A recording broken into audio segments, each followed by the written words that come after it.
미국의 선교사인데 1919년도서부터 1960년도까지 우리나라에서 선교사를 활동했던 분이 있는데 이분이 간부열이라는 선교사입니다.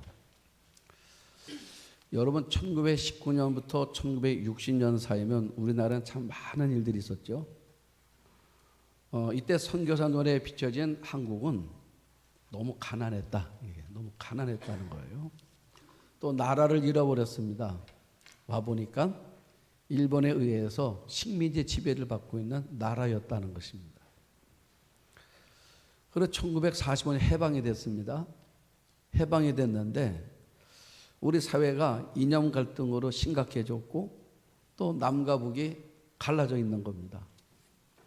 그리고 전쟁이 났어요. 씻을 수 없는 동족 간에 많은 상처를 남긴 6.25가 겪게 됐습니다. 그러니까 한국 사회는 아무리 돌아봐도 희망이 없다는 거예요. 그런데 그 미국인의 눈에 비친 한국의 유일한 희망이 뭔가 그랬더니 교회라고 써놨더라고요. 교회. 그래서 그분이 쓴 책이 한국의 길을 걷고 있는 예수. 책 제목이 한국의 길을 걷고 있는 예수라는 책이에요. 그분은 교회가 어떤 곳이냐 이렇게 정리를 했습니다. 교회는 현재 암담한 한국의 현실에서 유일하게 밝은 곳이 교회다. 이게 써놨다. 그 이유를 설명했습니다. 이 간부열 선교사가 보는 이 한국 사회는 너무 암담한데 그런데 유일하게 그 어두움 속에 빛나는 게 교회라는 거예요. 그 이유를 이분이 4가지를 말했습니다. 하나는 뭐냐면 뜨거운 기도, 그리고 말씀을 사모하는 마음, 그 다음에 2번째로는 구원의 이야기를 들려주려는 열정. 무슨 말입니까? 간증.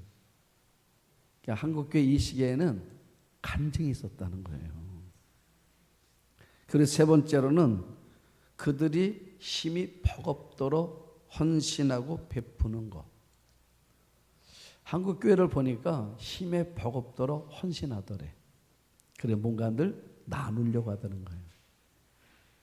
그리고 4번째로는 주님을 위해 핍박을 받고 박해를 받는 것. 여러분 이렇게 써놨어요.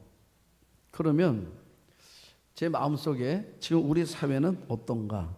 어쩌면 간부열 선교사가 보았던 한국 사회보다 지금의 우리 사회가 어쩌면 더 복잡하고 더 위험한 시대 속에 우리가 살고 있지 않나 하는 생각이 들었습니다. 그러면 우리도 똑같이 이런 현실의 암담한 한국을 바라보면서 유일하게 밝은 것이 교회다라고 말할 수 있을까 하는 생각이 들었어요.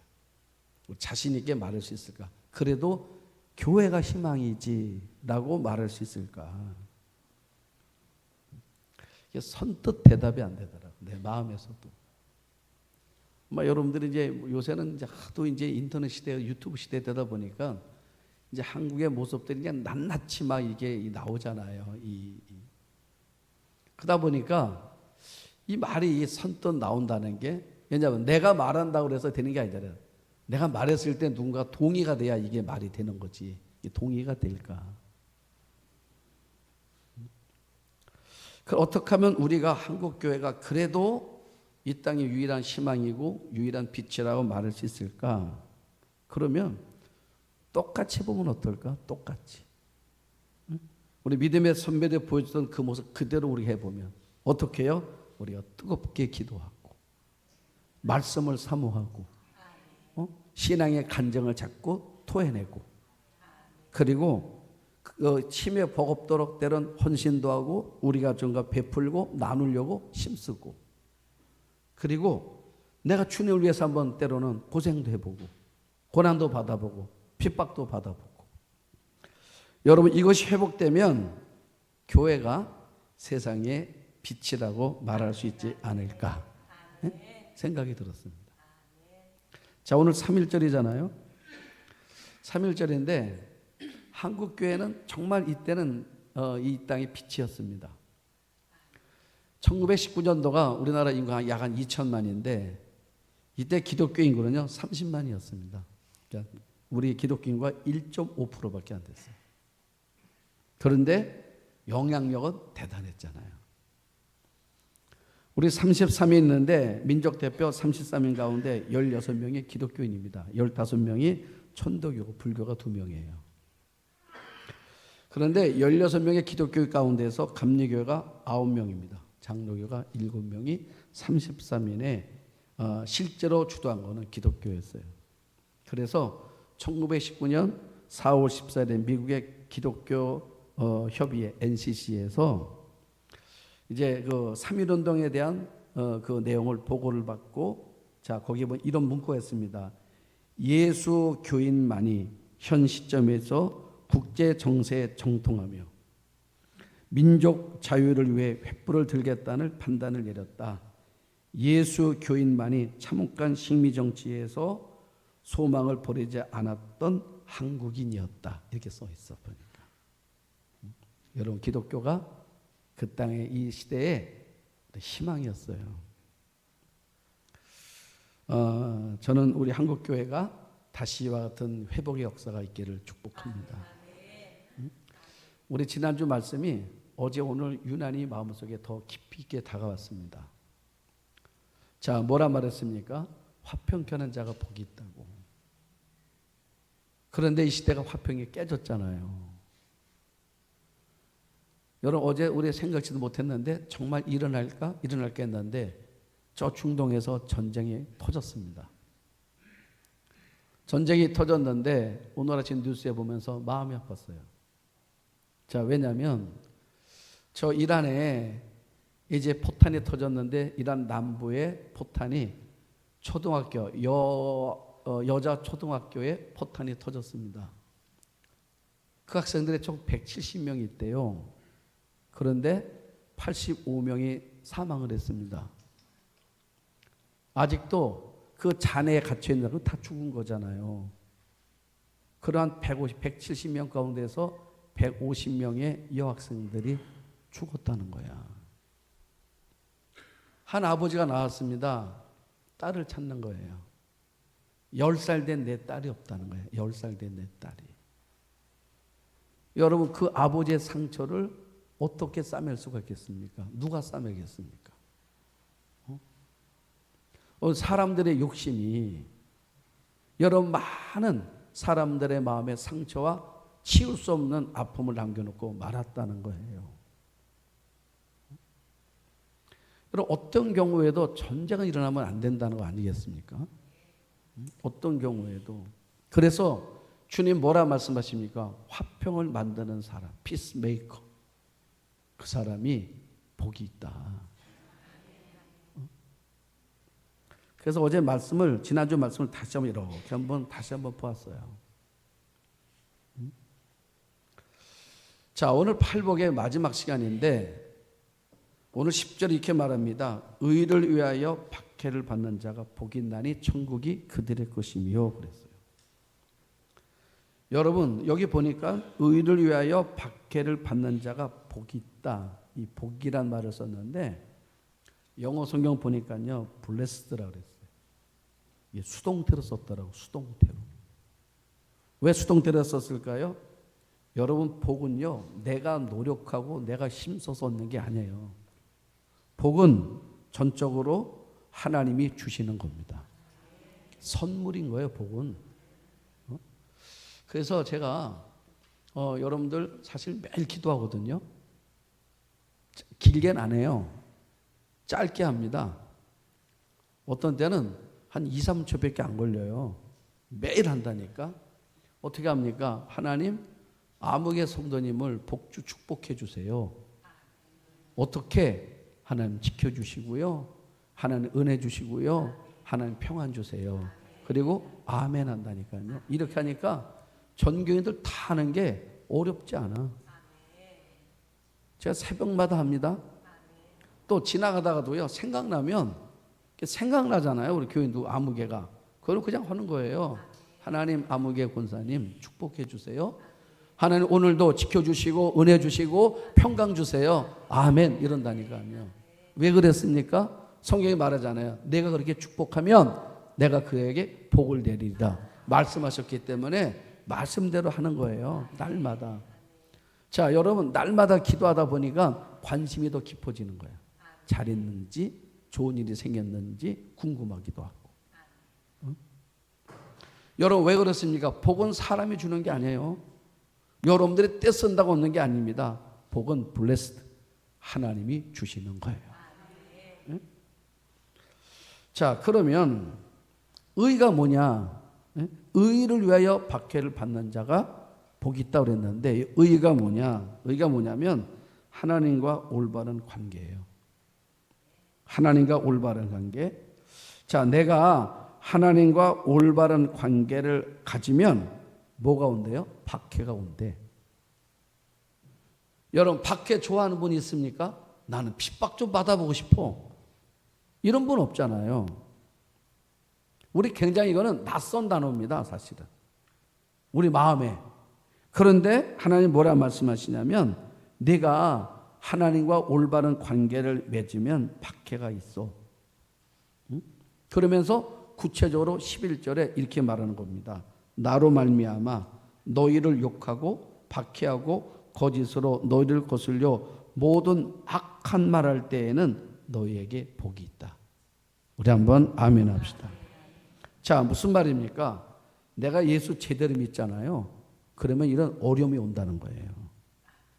그러면 여러분들 마음속에 나는 지금까지 예수를 믿어도 어려움이 없어? 그러면 생각해 봐야 돼요. 내가 잘 믿고 있는 건가? 믿지 않는 친구들이 있습니다. 나를 보고 하는 말이 너는 예수 믿는데 참 열려 있어. 이거 좋은 말 아니에요. 내가 다른 사람 보면 답답해. 근데 너만 보면 괜찮아. 뭔가 통해. 여러분 이런 말을 하잖아요. 이게 좋은 말 아니에요. 여러분만 보면 괜찮대. 다른 사람 만나 부담스러운데 너는 하나도 안 부담스러워. 무슨 말입니까? 너하고 나하고 별 다른 게 없다 얘기야 사실은. 그래서 누가복음 6장 26절에 예수님이 이렇게 말씀하신다니까요. 모든 사람이 너희를 칭찬하면 화가 있도다 그랬어요. 모든 사람이 너를 칭찬하면 모든 사람이 누구예요? 예수 믿는 사람, 예수 안 믿는 사람, 모든 사람들이 너를 칭찬하면 너에게 화가 있다.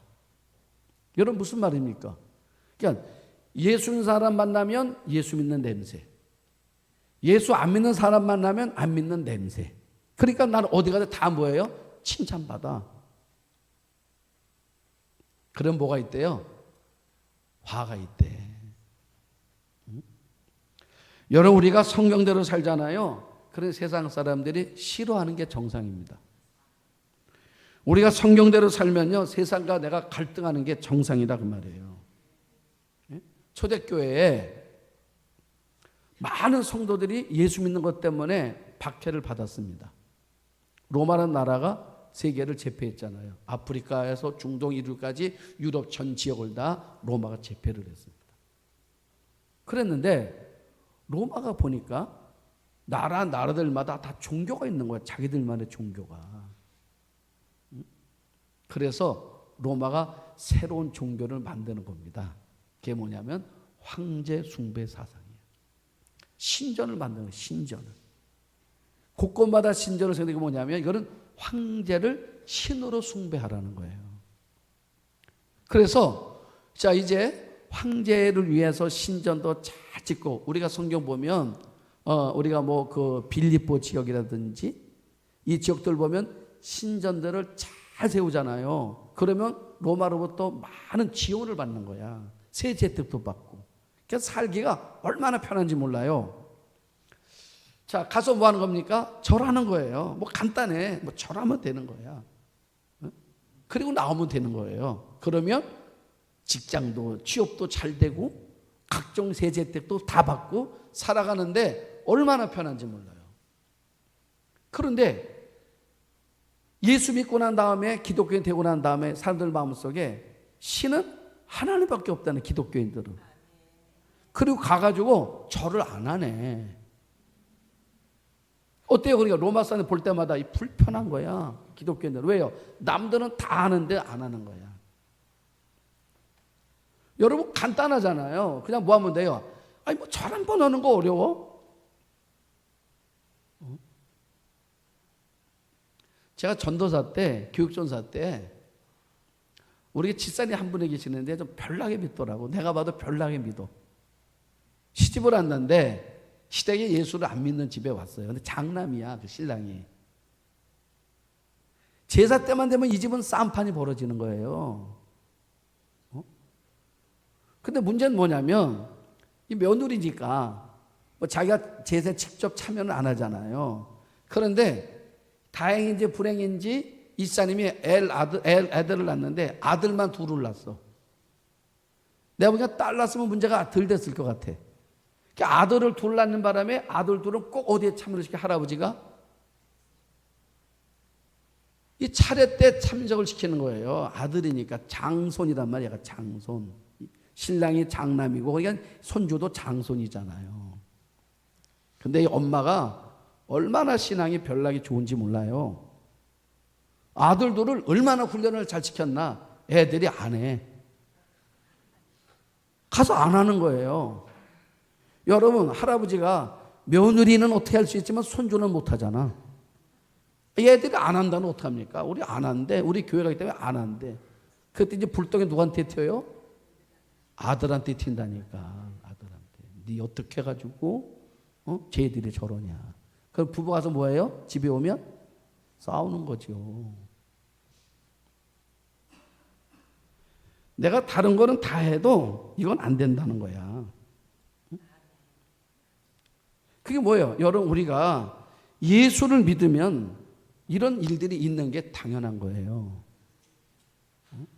그래서 어떻게 됐습니까? 이 로마에 있는 이 로마 황제나 로마의 이제 그 집행관들이 이 기독교인들을 너무너무 싫어하는 거야. 그래서 어떤 때는 잡아다가 고문을 하기도 하고. 그래도 이들이 배교를 하지 않으니까 어떻게 합니까? 그들의 몸에다가 짐승의 가죽을 덧입히는 거예요. 그리고 어디를 끌고 갑니까? 원형극장으로. 우리가 로마에 가면 그 원형극장 구경하러 가지 않습니까? 사실 그 안에는요, 수많은 사람들의 그 처절한 그 목숨을 잃어버린 가슴 아픈 사연들이 그 속에 그대로 배어있는 것이 사실은 원형극장이라고. 그래서 사자가 보니까 말이에요. 뭐예요? 무슨 짐승이 하나가 나오는 거야. 사람인지 모르는 거예요. 뭐합니까? 싸움을 붙인 사람이 사자를 이기겠습니까? 그냥 칼에 찢겨 죽임을 당하는 거예요. 그걸 누가 구경하는 거예요? 로마인들이 구경하는 거, 환호하는 거예요. 이렇게 하면 기독교인들이 포기하고 로마 황제를 숭배할 줄 알았습니다. 그런데 기독교인들이 배교를 안 하는 거예요. 그러니까 네로 때는 어떤 일이 벌어지냐면, 네로는요, 기독교인들의 몸에다가 여러분 그 아스팔트 원료의 그 콜타르 있죠, 콜타르. 그거를 여기다 다 칠을 해요. 칠을 한 다음에 길거리에다가 이제 십자가 같은 이제 형태를 만들고 거기다가 매다는 겁니다. 그래 뭘 하냐면 밤 되면 거기다가 불을 지피는 거예요. 다 죽는 거예요. 그러면 로마는 뭐예요? 그거다가 밤에 불을 밝히는 거예요. 그렇게 죽었어요. 여러분, 그런데도 어땠습니까? 그런 박해를요 끝까지 이겨가는 거예요. 그러면 이런 박해가 초대교회에 있었는가? 아니에요. 우리가 몇 년 전에 우리 일본에 그 나가사키를 갔습니다. 그 성지순례 다녀왔잖아요. 일본은요, 기독교 인구가 0.3%밖에 안 돼요. 0.3%. 그러니까 0.3%란 말은 거의 없다는 거예요. 왜 그랬습니까? 제가 그 어느 분 얘기를 들었더니 일본은 박해가 너무너무 극심해가지고 너무 이 처절하게 이 박해했기 때문에 복음의 확산이 안 됐다는 거예요. 우리나라도 박해가 있었잖아요. 절두산 있잖아요. 절두산도 있잖아요. 그런데 그 정도는 아니었대. 그래서 우리나라 복음화율이 빠르게 됐다는 얘기도 하는 거예요. 자, 여러분, 그러니까 이렇게 역사를 보면 말이에요. 세상 사람들은 기독교인을 좋아하지 않았습니다. 인정하지도 않았습니다. 칭찬할 도 없습니다. 미워했습니다. 이게 정상인 거예요. 여러분, 그러니까 우리가 진짜 예수님의 제자가 되고 진짜 믿으면 은근히 피해를 당하고 왕따가 되는 거예요. 적당히 믿는 사람들에게는요, 오히려 무시당하기 일수가 되는 겁니다. 여러분들이 제대로 믿잖아요. 그러면 자꾸 주변의 여러분들을 불편하게 여기는 거예요. 그런데 또 이러면 안 돼요. 내가 잘못 살았는데 불편하게 여기는 거를 내가 예수 믿어서 이런 거가 그건 아니야. 내가 정말 예수를 믿으면. 오늘 성경 그 말 그대로는 거예요. 너희가 의를 위해서, 의가 뭐예요? 하나님과 올바른 관계를 가지면 내가 이런 박해를 받게 되어 있다는 것입니다. 그런데 마지막 얘기가 뭐냐면 그런 사람에게 뭐라고 12절 보세요. 뭐 하래요? 기뻐하고 즐거워하래. 하늘에서 너희 상이 크다. 자, 그런데 오늘 성경을 잘 보면 말이에요. 산상수훈은 8복은 자 3절서부터 10절에 내려올 때 9절까지 보면은 뭐라 말하냐면 3인칭 복수로 말하고 있어요. 자, 무슨 말이냐면 마음이 가난한 자는 복이 나니 그들이 그랬어요. 애통하는 자는 복이 나니 그들이 그랬어요. 제가 공동체라고 그랬잖아요. 그래서 마음이 청결한 자는 복이 나니 그들이 그랬어요.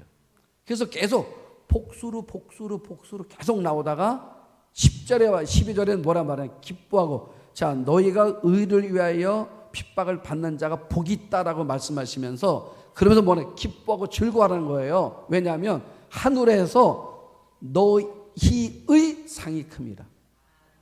무슨 말입니까? 복수가 아니야. 이제는 단수야. 무슨 말입니까? 이렇게 말하는 거예요. 자, 그러면 너에게 상이 있어. 지금까지 뭐예요? 너희들에게 상이 있어. 그런데 하나님께 말씀이 이제는 마지막 결론에서는 너에게 상이 있어. 너한테. 네? 너한테 상이 있다는 것입니다. 자, 그래서 사도 바울이 사도행전 9장을 보면은 다메섹으로 가잖아요. 예수님을 잡으러 가다가 예수님을 만나지 않습니까? 그때 주님 뭐라 말해요? 사울아 사울아 내가 어찌 나를 핍박하느냐? 묻잖아요. 그때 사울이 말하잖아요. 누구십니까? 왜요? 왜 이렇게 말해요? 예수님이 너 어찌하여 내가 나를 핍박하냐고 물으실 때에 누구냐고 묻는 거예요. 이유가 뭡니까? 사울은 예수님을 만나본 적도 없고 본 적도 없어요. 내가 언제 당신을 핍박했습니까? 주님 뭐라 말씀하세요? 교회를 핍박한 게 나를 핍박한 거고 성도들을 핍박한 게 나를 핍박한 거야. 그 말을 이제 깨달아요. 그리고 에베소서 쓸 때 에베소서 2장에 보면 바울이 뭐라 말하냐면 교회는 해놓고 그리스도의 몸이니 이렇게 말하는 거예요. 그때 사도행전 9장을 생각하고 쓰는 거예요. 응? 그러니까 교회가 그리스도의 몸이구나. 자, 그러니까 무슨 말입니까? 누군가가 나를 핍박하면 왜 기뻐 즐거워하느냐? 그게 곧 예수님을 핍박하는 거더라는 거야. 다시 말하면 예수님이 나와 함께 계시는 거다 그 말이에요. 응? 그러니까 여러분 왜 우리가 기뻐요? 내가 겪고 있는 그 현장 속에 나 혼자 있으면 얼마나 힘들어요. 그런데 나 혼자 있는 것이 아니고 내가 어려움을 당한 그것에 내가 예수 믿는 것 때문에 핍박을 당하고 때로는 손해를 보기도 하고 그런 그 현장 가운데 예수님이 함께 계신다는 거예요. 그리고 뭐라 말씀하십니까? 걱정하지 말아라. 내가 받은 고난보다 받을 축복이 훨씬 클 거야. 우리 한번 아멘 합시다. 예? 여러분들이 받을 복이 훨씬 클 거라는 거예요. 그러면서 제가 결론으로 다니엘서를 이제 마치려고 합니다. 다니엘서 3장을 보면은 느부갓네살 왕이 큰 신상을 만들었어요. 그리고 뭐라 말하냐면 앞으로 이 신상에게 절해라. 만약 절을 하지 않으면 뜨거운 그 풀무불에 던진다. 이런 이제 엄명이 떨어졌습니다. 사람들마다 신사를 보고 다 절을 하는 거예요. 다 절을 해요. 그런데 세 사람이 안 하는 거예요. 누가 안 합니까? 그 다니엘의 세 친구 사드락과 메삭과 아벤노고라는 세 사람이 절을 안 하는 거예요. 그래서 이 느부갓네살 왕이 이제 군인들을 부릅니다. 저놈들을 저 풀무불, 저 화덕에다가 집어넣으라고 그랬어요. 그래서 군인들이 자 이제 이 사드락과 메삭과 아벤느고라는 이 다니엘의 세 친구를 들어서 뭐 하는 거 던지는 거예요. 화덕에다 이렇게 던지는 거예요. 근데 그 불이 얼마나 맹렬하고 얼마나 뜨거웠던지 그 던지러 온 군인들이 그 열기에 타서 다 죽었어. 그러니 여러분 이 불이 얼마나 뜨거운 거예요. 얼마나 뜨거운 거예요. 그런데 이상한 일이 벌어졌다니까요. 어떤 일이 벌어졌습니까? 성경은 이렇게 써 있어요. 자, 뭐라 말하냐면 자, 이제 그 다니엘의 세 친구가 이제 거기에 들어갔는데 불이 뜨거웠잖아요. 근데 이렇게 말합니다. 머리털도 그을리지 않았고, 그 뜨거운 불 속에 군인들도 그 열기 때문에 다 죽었는데 막상 그 화덕 속에 들어가 있는 그 사드락과 메삭과 아벤노고는 머리털도 그슬리지 않았고, 그리고 뭐라 말하냐면 그 불이 그들을 해치도 못했고 그들의 옷의 빛이 변하지도 않았고, 그리고 뭐라 말하냐면 불탄 냄새도 없더라 이렇게 써 있어요. 성경에. 그러니까 여러분 불내가 나잖아요. 불탄 냄새도 없고 옷의 빛이 변하지도 않고 머리털도 탄 게 아니라 그슬린 것도 없더라. 왜였을까? 자, 느부갓네살 왕이 이렇게 보는 겁니다. 그런데 군인들 다 죽었어요. 다 죽었는데 얘들이 그 화덕 속에서 팔딱팔딱 춤추고 다니. 이게 뜨거워서 뛰는 것이 아니라 좋아서 춤을 추며 뛰는 거예요. 가만히 봤더니 분명히 셋을 놓는데 4명이 있는 거야. 그래서 왕이 신하에게 묻는 겁니다. 분명히 셋인데 저 하나는 누구냐 그랬어. 그랬더니 신하들이 뭐라 말합니까? 이렇게 말하는 거예요. 신의 아들인 것 같습니다. 이랬어. 신의 아들인 것 같습니다. 어떤 신이요? 저들이 섬기는 신의 아들인 것 같습니다. 다시 말하면 그 신의 아들이 그 세 사람을 뜨거운 풀무불 안에서 보호하고 있다 그 얘기하는 거잖아. 여러분 무슨 말입니까? 의를 위하여 핍박을 받는 자는 기뻐하려잖아요. 왜요? 그들의 상이 있는데 어떤 상이에요? 주님이 나와 함께 하시는 상. 여러분 기독의 제일 좋은 축복이 뭡니까? 임마누엘이잖아요. 하나님이 나와 함께 하시는 거. 이거보다 더 큰 복이 어디 있습니까? 그렇죠. 여러분 하나님이 나와 함께 하는 거 이게 얼마나 큰 축복이에요. 여러분 자녀들도 마찬가지입니다. 자녀 잘 몰라요. 부모가 얼마나 소중한지를. 근데 언제 알아요? 부모가 있을 땐 몰라요. 저도 몰랐어요. 그런데 부모님이 다 떠나고 나니까 부모님이 내 곁에 있다는 것이 내게 얼마나 축복이었다는 걸 알았다니까. 이렇게 말해도 사람들 몰라요. 언제 알아요, 여러분들? 떠나면 그때 알아. 아무리 말해도 몰라. 여러분, 하나님이 나와 함께 하신다는 게 얼마나 축복이라는 거. 지금 알면 여러분들은 복받은 사람이에요. 하나님이 나와 함께 하신다는 거. 저랬더니 자 느부갓네살 왕이 뭐라 말하냐면 이렇게 말해요. 다니엘서 3장 20절에 보니까 느부갓네살 왕이 활활 타는 하덕 어기로 가까이서 소리질러 말했다. 가장 높으신 하나님의 종 사드락과 메삭과 아벤느고여 이리로 나와라 이랬어. 이들을 뭐라 불러요? 하나님의 지극히 높으신 하나님의 종들이래. 지극히 높으신 하나님의 종들인 사드락과 메삭과 아벤느고 이리로 나와라 그랬더니 그러자 사드락과 메삭과 아벤느고가 불 가운데서 나왔더라. 아멘. 여러분 우리가 믿음으로 살아가면 여러분도 뭐래요?